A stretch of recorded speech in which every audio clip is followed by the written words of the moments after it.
The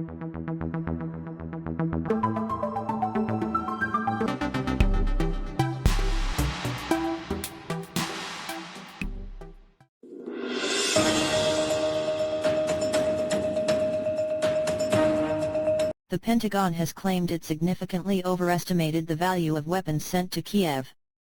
U.S. Senator calls for probe into Ukraine aid. U.S. Senator and Senate Intelligence Committee Vice Chair, Marco Rubio, speaks during a hearing on worldwide threats, in Washington, D.C. U.S. Senator Marco Rubio has demanded a comprehensive review of the aid provided by Washington to Ukraine, amid concerns that the Pentagon is failing to accurately estimate its real value. In a letter released on Monday, Rubio chided the administration of U.S. President Joe Biden for a recent $3 billion accounting error in the Pentagon, which meant the value of equipment sent to Ukraine was supposedly overestimated. However, according to the Florida senator, the opposite may actually be true, as the Pentagon appears now to be using the depreciated value of the equipment.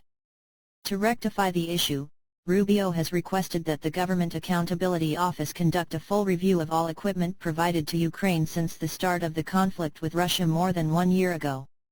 This will ensure U.S. taxpayers are not footing an even larger bill to replace the equipment needed to defend the U.S. and its interests, the senator stated. Pentagon well aware of Ukraine's corruption problem. Read more. Pentagon well aware of Ukraine's corruption problem. The $3 billion accounting error was first reported by Reuters last month. It was later confirmed by the Pentagon, which explained that U.S. officials had evaluated Ukraine-bound equipment based on how much it would cost to replace the items completely, rather than on their current value. The revelations triggered harsh criticism from Republican lawmakers, with Representatives Michael McCaul and Mike Rogers stating that the funds could have been used for extra supplies and weapons for the upcoming Ukrainian counter-offensive, instead of being spread over the remainder of the year. The White House has attempted to control the damage, with National Security Advisor Jake Sullivan insisting that it was not a waste of that $3 billion, but rather a tally of how much military equipment the U.S. had provided to Ukraine. Once you make that adjustment from replacement to actual costs, it turns out we have an additional $3 billion that we can spend to provide even more weapons to Ukraine, Sullivan claimed. Since the start of the conflict, Washington has allocated more than $100 billion in Ukraine-related spending, including almost $40 billion for military assistance. While U.S. officials insist that aid is being properly monitored, numerous Republicans have called for an audit.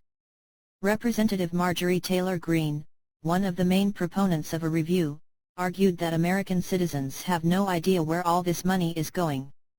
And in South American country, Ecuador, an elderly woman startled mourners, after discovering that she was still alive, while preparing to bury her. This happened after a hospital doctor in the city of Babahoyo declared the woman, 76, dead following a suspected stroke. She was placed in a coffin and taken to a funeral parlor, where relatives held a vigil before her planned burial. When, after almost 5 hours, they opened the coffin to change her clothes ahead of the funeral, the woman gasped for air.